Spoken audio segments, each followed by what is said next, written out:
4 minutos de las 10 de la mañana tenemos visitas en los estudios de Radio Actualidad, dándole el gusto, como siempre, con la música a la doctora Silvina Riat del área de epidemiología del Hospital Municipal. Le damos mañas a algunos invitados nosotros. ¿Cómo le va, doctora? Buen día, ¿todo bien? Hola Florencia, buen día, buen día a toda la audiencia. Bueno, muchas gracias por los gustos, porque para mí la música, como siempre lo digo, es terapéutica, así que arrancar una nota con esta música, me encanta. Bien arriba, y bien arriba con toda la energía, ¿no? Obvio que hoy es martes y hay que seguir para terminar la semana. La semana, el mes, se nos va yendo agosto también. Doctora, hace mucho que no charlábamos con la doctora Silvina Riat y la verdad que la invitamos porque uno viene escuchando en el último tiempo tantas cosas que están pasando con este invierno, ¿no? Tantas enfermedades respiratorias y demás, con síntomas un poquito más fuertes de lo habitual. Eso es lo que uno va escuchando, por suerte solo vamos escuchando lo que le pasa a mucha gente hoy por hoy en general, Villegas, y entre todas estas cosas también una de las preguntas que le hacíamos hace unos días a la doctora Silvina Riat era en qué había quedado esta historia del COVID, que hoy no hay hisopados, hoy no hay aislamiento, ya el protocolo no indica este tipo de cosas, pero bueno, los síntomas sabemos que en muchos casos coinciden, ¿no? Bueno, mira Florencia, vamos por partes. Sí, porque porque hablé de todo junto en la introducción. No, pero muy bien, en realidad no dejan de ser todas enfermedades de transmisión por vía respiratoria, así que está perfecto. Lo que pasa es que dentro de las enfermedades respiratorias tenemos varias clasificaciones. Tenemos, por ejemplo, las ETI, que son enfermedades tipo influenza, que se notifican los casos dentro de un grupo de síntomas determinados. Tenemos las neumonías, tenemos las bronquiolitis y después tenemos el COVID, que puede dar síntomas de cualquiera de las otras tres enfermedades respiratorias. Con respecto a lo que vos me decís que se viene escuchando, lo que dice el último boletín epidemiológico, que está actualizado al mes de agosto y que nos da la información certera de lo que se notifica en las regiones sanitarias, en la provincia y en nación, y generalmente los datos que te da el boletín es a nivel nación.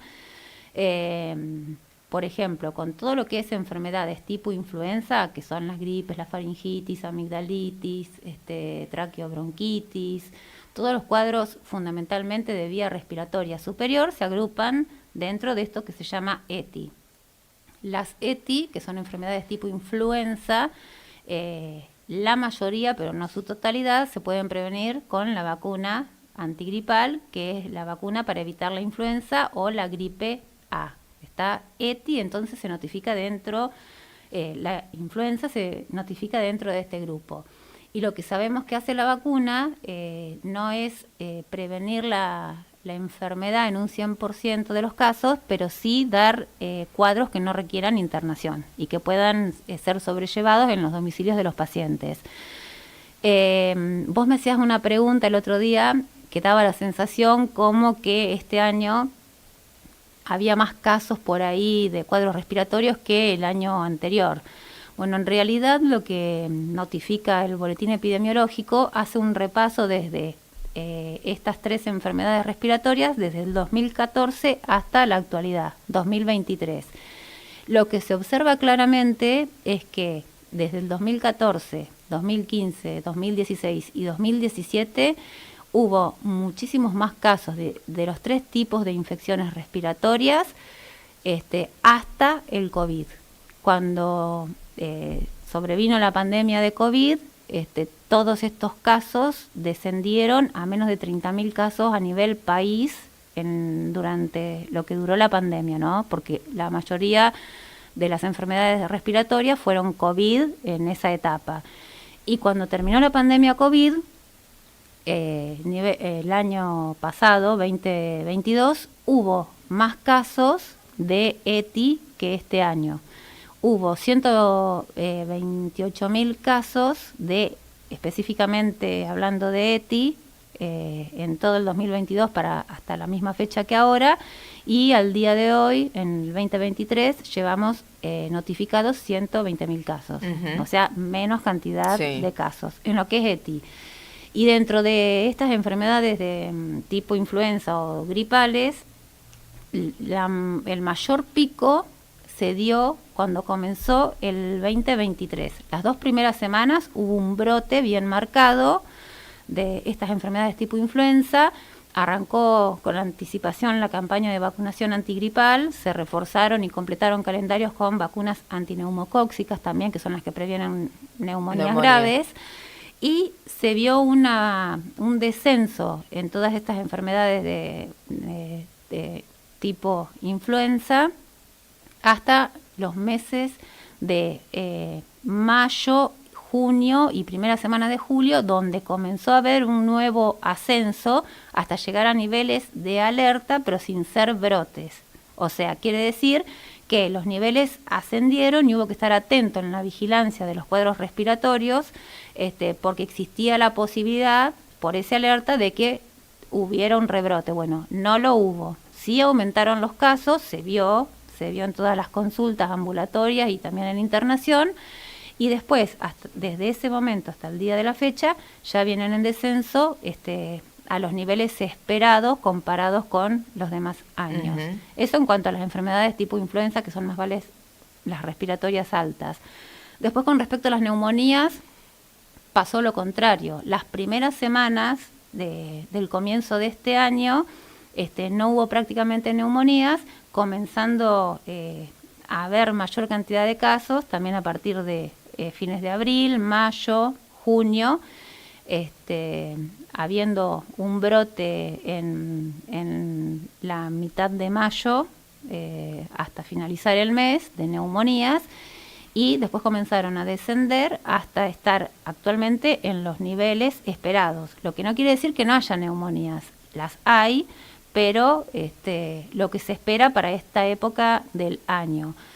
Y de las neumonías en general, por lo que nosotros hemos mandado a estudiar en cuanto a etiología, que solamente se mandan a estudiar los pacientes internados, hemos tenido como causas bacterianas, y en esos casos donde la causa fue una bacteria, o sea, el neumococo, en los pacientes faltaba la vacuna antineumocóxica para completar el calendario. Y después también mandamos muestras, siempre las mandamos a virología del Hospital Rossi de La Plata, y bueno, y recibimos los resultados en adultos, fundamentalmente de influenzas, muy pocos sincitiales respiratorios, que son otro tipo de virus, y sí con respecto a las bronquiolitis, que es el tercer cuadro respiratorio, que se da fundamentalmente en niños, y de esos niños los menores de 2 años son los que tienen los cuadros más graves de bronquiolitis. Todos los que mandamos a estudiar coinciden con los datos que están en el boletín epidemiológico, que fueron en el 90% de los casos virus sincitial respiratorio, para el cual no hay vacuna todavía aprobada, pero sí hay una vacuna que se está estudiando ya hace 1 año aproximadamente, así que esperemos que salga pronto, y obviamente seguro va a formar parte del calendario de vacunación, ¿no? Porque la mortalidad por bronquiolitis, como es en los niños más pequeños, es alta. Así que en realidad, en comparación, lo que te puedo decir es que desde el 2014 a la actualidad, recién este año estamos nivelando los cuadros respiratorios en cuanto a porcentajes que había antes de la pandemia, sobre todo en el 2014, porque por ejemplo en el 2016 hubo un brote muy grande de bronquiolitis con alta mortalidad en chiquitos, y ese año se notificaron 220.000 casos a nivel país de bronquiolitis, y nosotros en el 2022 tenemos notificados 128.000 casos a nivel país, y este año 120.000 casos. O sea que recién ahora se va estabilizando lo que era en el 2014-2015. Ujú. Bueno, se va logrando entonces una estabilidad en este sentido, contrario a esta sensación que uno tiene, pero por el mismo comentario de la calle, ¿no, Silvina? Donde uno se va encontrando con una persona, con la otra, y la sensación es de que todo el mundo tiene alguna afección respiratoria, desde la más chiquita a la más grande, o con síntomas gripales importantes que bueno, hacen que haya que quedarse más en casa, pero los números no indican eso, digamos. No, y otra cosa que también es importante, para que las personas estén sabiendo, que si bien, o sea, por protocolo ya no se hisopa más, cuando ingresan cuadros graves respiratorios, siempre se les hace un test rápido para COVID, para descartar COVID. Hasta ahora no ha habido ninguna internación por COVID, por lo menos en este último mes. Así que los COVID siempre tratan de descartarse como primera opción, y después se hace el hisopado y aspirado para derivar a los laboratorios de referencia, ¿no? Y otra cosa que también es importante, que si bien todo lo que es ambulatorio respiratorio no tiene indicación de ser hisopado, hay lugares en donde sí se hisopan, que se llaman unidades centinelas, que hisopan a pacientes respiratorios ambulatorios, que estos lugares centinelas de vigilancia, por ejemplo en Villegas no hay, porque están determinados por la provincia en puntos estratégicos, que de ahí es donde sacamos toda esta información, que es la que yo te estoy contando. O sea que de ahí es de donde sale la realidad, que COVID ya prácticamente no hay, que lo que hay son influencias, virus respiratorios estacionales, y bueno, neumococos por los estudios que uno va haciendo. Pero no es que no se vigila, se sigue vigilando, como ya no hay pandemia, y los ambulatorios no deben hisoparse para ninguna patología respiratoria, se hisopan en estos lugares centinelas para seguir teniendo información, ¿no?, de cuál es la realidad en nuestro país en cuanto a las causas de las infecciones respiratorias. Silvina, ¿se ha tomado más conciencia respecto a la vacunación en este sentido? ¿Puede ser parte de esta historia donde se va logrando una estabilidad en los números, más allá de que todavía hay gente que por ahí no cree, ¿no?, en la vacunación? Digo, ¿la gente va tomando conciencia de esto? Mira, para lograr una mejor estabilidad, como decís vos, lo ideal hubiese sido que continuáramos con varios de los hábitos que habíamos adquirido en la época de pandemia, que en definitiva eran hábitos que antes de la pandemia, cuando llegaba la época otoño-invierno, siempre los hablábamos, ¿no? Que son la primera barrera de prevención, que es la que menos nos cuesta, que depende pura y exclusivamente de nuestra responsabilidad fundamentalmente individual, como es la higiene de manos, como es la ventilación de espacios cerrados, como es no automedicarse y consultar al médico y no ir a lugares donde hay mucha gente cuando tenemos síntomas respiratorios. Nada, o sea, no ir a trabajar si estamos enfermos, eso es lo fundamental porque podemos generar contagio. Lo ideal sería haber seguido sin compartir el mate, sin compartir vasos, tazas o por ahí el pico de las botellas, viste que fundamentalmente los chicos y los adolescentes tienen esa costumbre. Hubiese sido ideal seguir con estas costumbres que la verdad que son fundamentales en prevención de todo tipo de patología, incluyendo la respiratoria.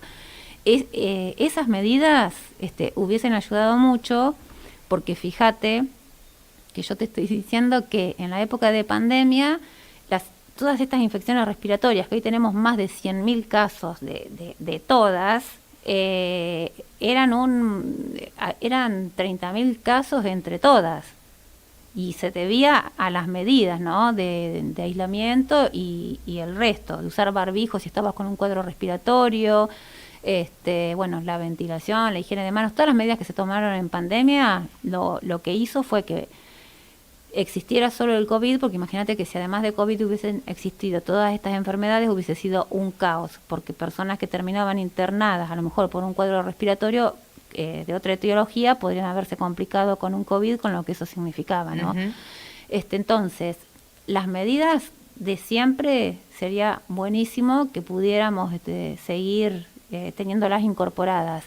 Y con respecto a la vacunación, sí hay una concientización muy importante. Por suerte, yo creo que esto es fundamentalmente a nivel país, ¿no? No hay en general, como en países por ahí más desarrollados, no hay idea de grupo, o sea, no hay gran cantidad de grupos antivacuna, porque lo que los grupos antivacuna en general asocian como que las enfermedades tienen que ver con el nivel socioeconómico de las personas.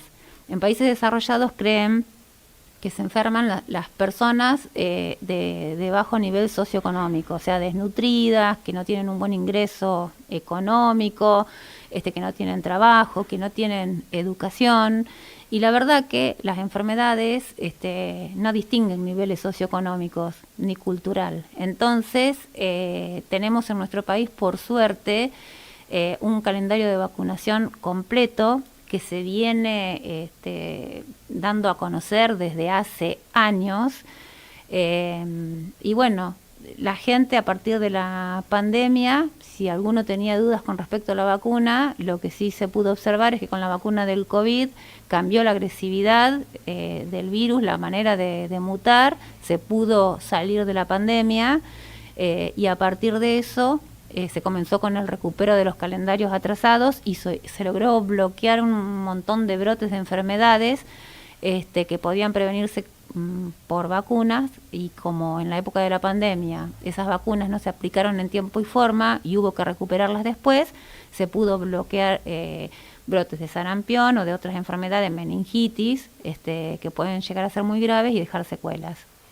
Bueno, la vacunación que también tiene una importante concurrencia, Silvina, aquí en los centros, en los CAPS, ¿no? De barrio Fonavi, barrio La Trocha. La gente también ha ido tomando esa costumbre, ¿no? Le podríamos decir, de en lugar de llegarse hasta el hospital municipal, ir hasta el CAPS más cercano a lo mejor a su domicilio. Sí, no te olvides que ya en el hospital no tenemos centro de vacunación, que el centro de vacunación está al lado de Acción Social y de la Comisaría de la Mujer, en la calle San Martín, que por ahí también está tal vez un poco más a mano para la población en general, y la gente ha aprendido a utilizar los CAPS, por suerte, porque les queda cerca de su domicilio, y la verdad que a ningún CAPS, no solo los de la ciudad de cabecera, sino los de los pueblos del partido, a ninguno les falta absolutamente ninguna vacuna, y estamos desde el centro de vacunación todo el tiempo y todas las semanas enviando los pedidos de vacunas que nos hacen las vacunadoras, ¿no? A las cuales agradezco realmente el trabajo que hacen, porque desde que terminó la pandemia y empezó todo lo que es recupero y seguir teniendo los calendarios completos, no han parado de trabajar. Además, se han dado su tiempo para hacer el PAI, que es una capacitación sobre todo tipo de de vacunas que están en el calendario, que tiene una parte teórica y una práctica, que fue durante varios meses intensivo, y bueno, y eso también suma porque uno tiene que estar actualizándose. Y la verdad que la mayoría de las vacunadoras de los pueblos han podido entre el año pasado y hacer esta capacitación de actualización, y bueno, y las de la ciudad de cabecera también, ¿no? Uh-huh.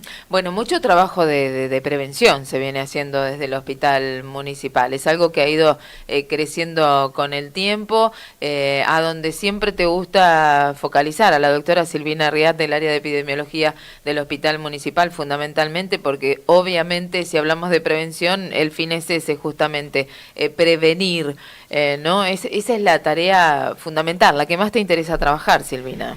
Es que yo soy médica generalista, no sé si la gente sabe lo que significa eso, pero médica, digamos, la prioridad de un médico generalista o médico de familia, la formación fundamental es todo lo que es atención primaria, promoción y prevención de la salud, más allá de que después uno rota por las distintas áreas como clínica, pediatría, gineco y obstetricia, y atención primaria de la salud en centros de atención, o sea, en CAPS, con antigüedad, así es en esos centros donde rotamos los médicos generalistas. Al tener como prioridad la atención primaria significa que nosotros estamos preparados para trabajar en los CAPS y detectar y atender la patología de todos los días, la que puede llevarse a cabo el tratamiento en el domicilio, y si es gente, que lo ideal es eso, ¿no? Un médico generalista debería estar instalado en un CAPS, conocer la población que rodea a ese centro de salud, y conociendo la población uno puede incluso hasta hacer visitas domiciliarias para algún control y evitar internar pacientes y ver la evolución de las enfermedades. Nosotros nos formamos para eso, para detectar y tratar el 80% de las enfermedades que son las cotidianas, las que pueden transitarse en un domicilio, para hacer controles de salud. Teníamos días específicos en que hacíamos controles de salud, que es lo que por ahí cuando charlamos con los chicos del jardín y padres también, ¿no? Del nivel inicial, primario o secundario incluso, cuando hablamos del bienestar o de estar con salud, siempre les hago hincapié en que por lo menos, según el grupo etario que sea al que pertenezcan, hay que ir una vez al médico estando sano. Una vez al año uno estando sano tiene que ir al médico, porque es el momento de hacer controles, o sea, interrogatorio, examen físico, y si es necesario algún estudio complementario en base a lo que detecte el médico que está revisando al paciente, para justamente, volvemos a lo mismo, poder prevenir alguna patología que esté a punto de desarrollarse, y en muchos casos hasta tener un tratamiento que realmente evite que la persona se enferme. Uh-huh. El control anual, sin necesidad de tener un síntoma, porque hay gente que hasta no tener síntomas no va al médico, y hasta que no da más con un síntoma a veces, cuando, bueno, lamentablemente ya es muy tarde, ¿no? Para un montón de cuestiones. Silvina, no debemos bajar la guardia en todo el año, en realidad. Tampoco nos tenemos que ver perseguidos, ponernos, a lo mejor traumarnos, digamos, por alguna cosa, pero no hay que bajar la guardia. Esto que decías, de mantener los hábitos de higiene, de seguridad, el tema de no compartir el mate, que llegó con la pandemia exclusivamente, pero que deberíamos continuar. Digo, son cuestiones básicas, mínimas, que deberíamos tener desde el 1 de enero hasta el 31 de diciembre de cada año, ¿no? Sí, sobre todo porque ya nos habíamos acostumbrado, y no es porque no haya COVID que no te podés contagiar a través del mate otras enfermedades. Sí, las respiratorias te las contagias todas a través de compartir un mate con una persona que está incubando o que ya tiene una enfermedad respiratoria. Y también hay otro tipo de infecciones que se llaman de transmisión fecal oral, que también pueden transmitirse a partir de compartir utensilios, como dijimos, vasos, tazas, tenedores, el mate, las botellas. Viste que por ahí los chicos toman cerveza del pico de la botella y se la van pasando, o cuando haces deportes, que por ahí no tiene cada uno su botellita, como si se había adquirido ese hábito en pandemia, que estaría bueno que cada uno también tuviera su botella, ¿no? Los chiquitos que van al jardín, los que van al colegio, o sea, cada uno hacerse responsable de su salud. Uh-huh. Hablando de salud y de prevención, digo, en este momento del año, porque estamos en verano, tenemos que pensar en el mosquito, en el dengue, la chikungunya y todo eso, ¿no? Zika también. Estamos en invierno, tenemos que pensar en enfermedades respiratorias, en todo lo que tiene que ver con cuadros gripales y demás. Va llegando la primavera y vienen las alergias y vienen, digo, no paramos nunca. No paramos nunca, pero lo que tenemos que pensar es que, sin obsesionarnos, en definitiva, cada una de las enfermedades que vos nombraste se previenen manteniendo ciertos hábitos. En el caso de dengue, zika y chikungunya, el hábito de no acumular objetos que pueden juntar agua dentro del domicilio y fuera del domicilio. Si uno tiene el hábito de ser prolijo, ordenado, de fijarse si tiene, no sé, un tambor que lo quiere utilizar en un futuro para determinada cuestión, pues que él trate de ponerle una tapa o aunque sea una lona para cuando llueva no juntar agua.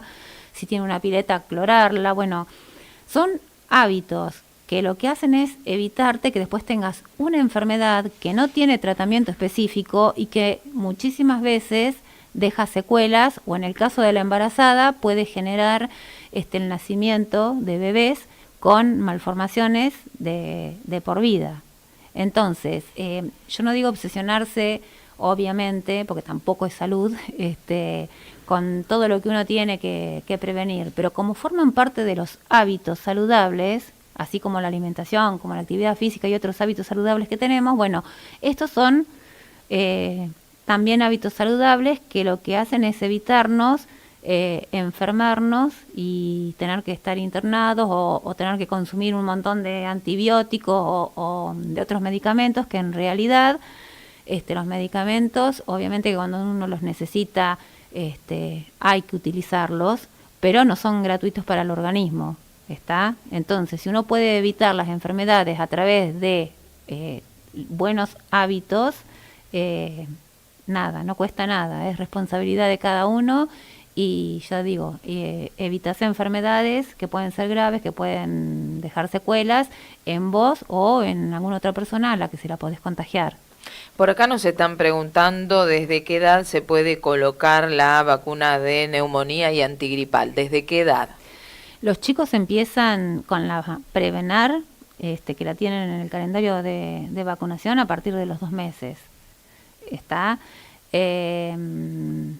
Y las personas adultas, hay un grupo desde los 2 años hasta los 64 que se la pueden colocar si tienen factores de riesgo, ¿está? Con una orden médica o con algo que constate que tienen algún factor de riesgo. Y después, los mayores de 64 años no necesitan ninguna orden y a partir de esa edad tienen que ser un esquema de 3 dosis, que según la vacuna que se le aplique, si es Prevenar o es Neumo 23, va a variar el esquema, si la repite al año o si la repite a los 5 años. Pero los chiquitos, a través de la Prevenar, que es una vacuna antineumocóxica, están protegidos hasta el ingreso escolar contra neumonías graves o también contra meningitis, porque los neumococos también pueden dar meningitis. Nosotros asociamos por el nombre de las vacunas, Neumo 23 o la Prevenar 13, las asociamos con neumonías, pero en realidad el germen contra el que te protege es el neumococo, que no solo da neumonía, sino bueno, también te puede dar faringitis, otitis, sinusitis y meningitis, entre otras enfermedades. Bueno, estamos hablando con la doctora Silvina Riat del área de epidemiología del Hospital Municipal, de todo un poquito, siempre aportando nuestro granito de arena también en esto de la prevención, Silvina, a estar atentos, a prevenir, a ir aunque sea una vez al año, aunque no tengamos síntomas, para justamente prevenir y a estar atentos también a nuestro cuerpo, ¿no? A nuestro organismo, que cada uno conoce el suyo y detecta cuando hay ahí alguna señal que nos dice que algo raro está pasando, ¿no? Tal cual. Y en lo posible no esperar a sentir o a tener esa señal. Los controles de salud, la verdad que están establecidos. También hay un cronograma. Bueno, las mamás saben que los bebés necesitan controles mucho más seguidos. A los 15 días de nacer generalmente tienen su primer control, después es una vez al mes. Hasta el primer año de vida y obviamente que a medida que vas creciendo los controles se van espaciando, ¿no? Y en la edad adulta, incluyendo ya los adolescentes, con que tengan un control al año, siempre hablando de personas sanas, porque a lo mejor si tenés alguna patología crónica, el control debe ser más frecuente, pero bueno, esos son casos particulares. Nosotros estamos hablando de prevención, es una vez al año de la adolescencia en adelante. A cuidarse. A cuidarse. Se trata de nuestra salud, ni más ni menos, ¿no? Ni más ni menos. Silvina, gracias por la visita, muchas gracias por venir. Bueno, muchas gracias por la invitación. Gracias. Seguimos por aquí.